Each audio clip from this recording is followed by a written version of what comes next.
नमस्कारम, ओम नमः शिवाय।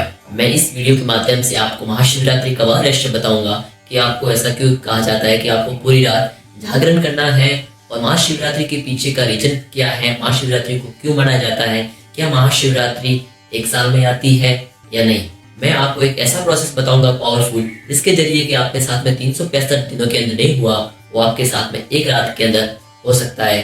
कैसे, इसको जानने के लिए आप इस वीडियो में बने रहें। साल में करीबन 12 शिवरात्रि पड़ती है, लेकिन फाल्गुन माह की अमावस्या के एक दिन ठीक पहले, जिसे महाशिवरात्रि के नाम से जाना जाता है, हमारे शरीर के अंदर शक्ति के 7 केंद्र हैं, जिन्हें चक्रास कहा जाता है, जो कि हमारे जनन अंगों के नीचे होता है और सबसे ऊपर के अंदर होता है सहस्त्र चक्र।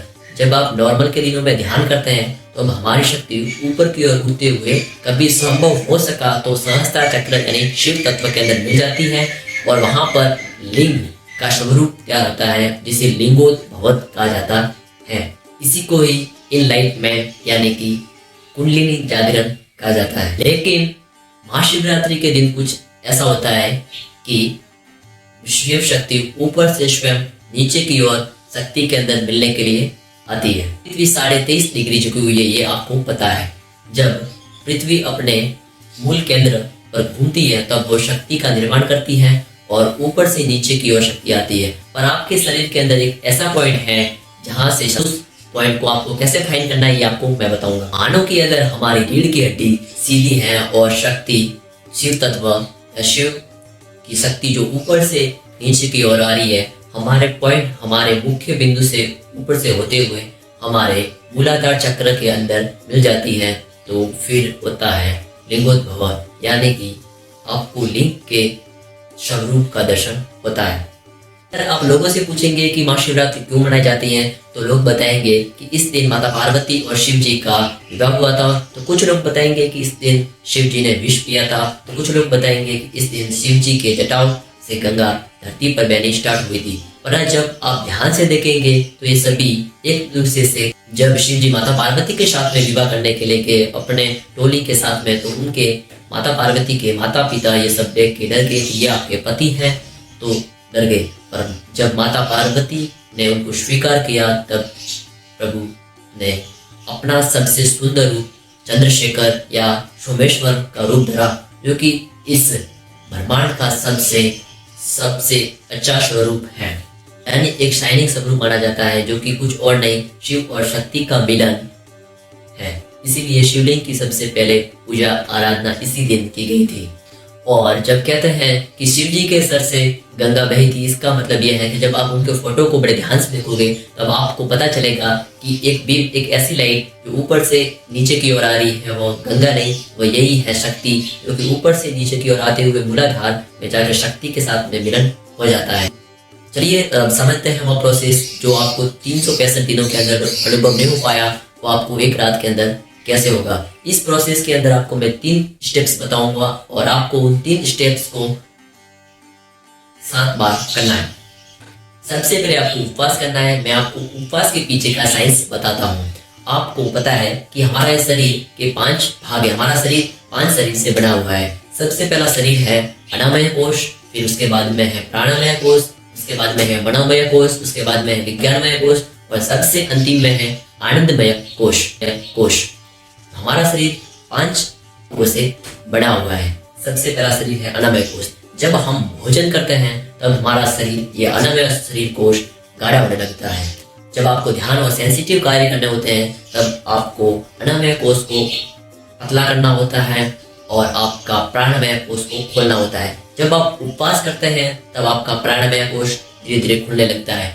जितना ज्यादा आप उपवास करेंगे उतना ज्यादा आपका प्राणमय कोश खुलता जाएगा। मैं नहीं कह रहा कि आप पूरे दिन भूखे रह सकते हैं। आपकी शक्ति के अनुसार आप कुछ थोड़ा ज्यादा खा सकते हैं और आपको आपके ऊपर डिपेंड करता है कि आप कितने देर तक भूखे रह सकते हो, क्योंकि आप जितना ज्यादा भूखे रहने की कोशिश करोगे आपका उतना ज्यादा प्राणमय कोश खुलता जाएगा। अब ये प्रोसेस शुरू होता है कि आपको रात को 12 बजे से लेके सुबह 6 बजे तक। पर चलिए मैं आपको एक डिस्काउंट दे देता हूँ कि आपको एक ऐसा पीक टाइम बता देता हूँ जो सबसे ज्यादा पावरफुल होता है। आपको रात के 12 बजे से लेके सुबह के 4 बजे तक इस प्रोसेस को करना है और प्रत्येक प्रोसेस के अंदर स्टेप्स को आपको रात को 12:30 बजे से लेके 7 बजे तक करना है। फिर आप जो कुछ भी करना चाहें आप कर सकते हैं। अब मैं सबसे पहले आपको आपका पॉइंट जानने में हेल्प करूंगा कि आपका वो पॉइंट कहाँ से है जहाँ से आपके अंदर शिव तत्व प्रवेश करता है। सबसे पहले आपको इस तरीके से अपने हाथ को कर लेना है और इस अंगूठे को यहाँ, फिर सबसे पहले आपको यहाँ अपने नाक के ऊपर लेना है, फिर आपको दूसरे हाथ की ऐसे लेके फिर इसको यहाँ देना है, फिर एक बार फिर से यहाँ देना है, और जहाँ पे आपका अंगूठा मिला है जहाँ से यही आपका ब्रह्मरंध्रा है। रंध्रा यानी कि जाने की जगह, यही आपका पॉइंट है। चलिए सबसे पहले स्टेप शुरू करते हैं। उसके अंदर है नासिक अग्र मुद्रा।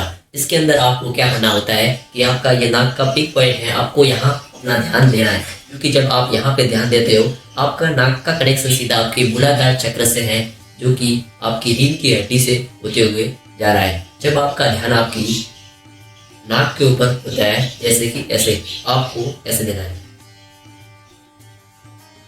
जब आपका ध्यान आपकी नाक की अगली वाली भाग पर होता है, आपका बेस तैयार होता है। आपने शिव जी के लिए मंडप सजा लिया है। अब जब आप अपने नाक के ऊपर यहाँ पिक पॉइंट पर ध्यान देते हैं, तब आपकी मूलाधार शक्ति आपकी रीढ़ की हड्डी से होते हुए ये पूरा बेस तैयार हो जाता है। यानी कि आपने शिव जी के आगमन के लिए पूरा बेस यानी मंडप तैयार कर लिया है।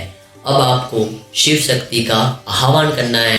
जब आप इस स्टेप को 5 मिनट, 10 मिनट, 15 मिनट तक करते हैं, तब आपको ऐसा महसूस होने लगेगा कि अब आपका बेस, अब आपका शरीर हल्का धीरे धीरे होने लगा है।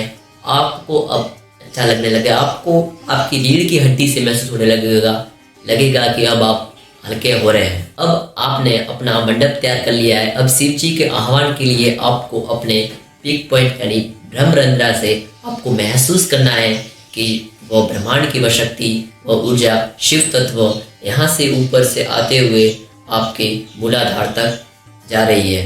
आपको यहाँ से पार्सल को लाना है और यहाँ ला के नीचे छोड़ देना है। आपको ऊपर से लाना है, फील करते हुए आपको अपनी श्वास के साथ में फील करना है कि आपकी सहस्त्रार चक्र से होते हुए आपके यहाँ से और मूलाधार चक्र में जाकर शक्ति मिल जा रही है।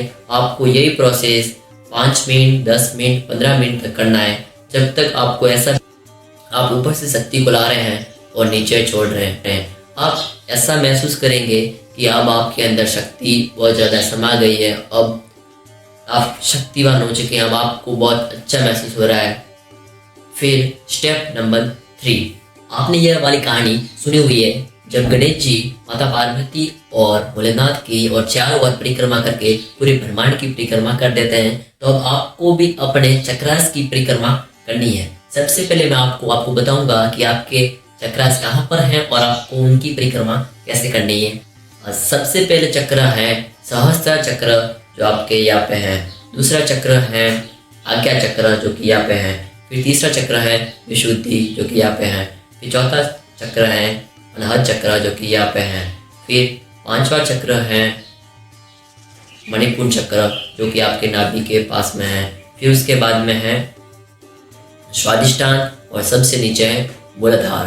अब आपको महसूस करना है कि आपके सहस्त्रार चक्र से होते हुए आप मूलाधार चक्र तक जा रहे हैं। सबसे पहला चक्र है सहस्त्रार चक्र, फिर आज्ञा चक्र, विशुद्धि चक्र, अनाहत चक्र, मणिपुर चक्र, स्वादिष्टान चक्र और मूलाधार चक्र। ये हो गए आपके साथ ही साथ चक्र। आपको श्वास को लेते हुए आपको फील करना है कि मेरी शक्ति ऊपर से आते हुए सहस्त्रार चक्र से होते हुए, आज्ञा चक्र से होते हुए, विशुद्धि से होते हुए, अनाहत से होते हुए, मणिपुर से होते हुए, स्वादिष्टान से होते हुए, फिर मूलाधार चक्र में जाके मिल जा रही है। आपको ये 5 से 10 मिनट, 15 मिनट तक करना है। आपको भले इस शिवरात्रि आपको कुछ ऐसा महसूस ना हो, आपको पर अगली शिवरात्रि होगी, क्योंकि ये आपकी वो पहली रात है जब आप ये प्रोसेस कर सकते हैं। आप इस प्रोसेस को कंटिन्यू पूरे साल भर कर सकते हैं, पर ये शिवरात्रि अगर आप करेंगे तो आपको सबसे ज़्यादा बेनिफिट होगा। ओम नमः शिवाय। आपको अगर वीडियो पसंद आया हो तो वीडियो को लाइक करें, कमेंट करें और अपने और दोस्तों तक शेयर करें, ताकि उन्हें भी पता चले कि महाशिवरात्रि के पीछे का रहस्य क्या है। ओम नमः शिवाय।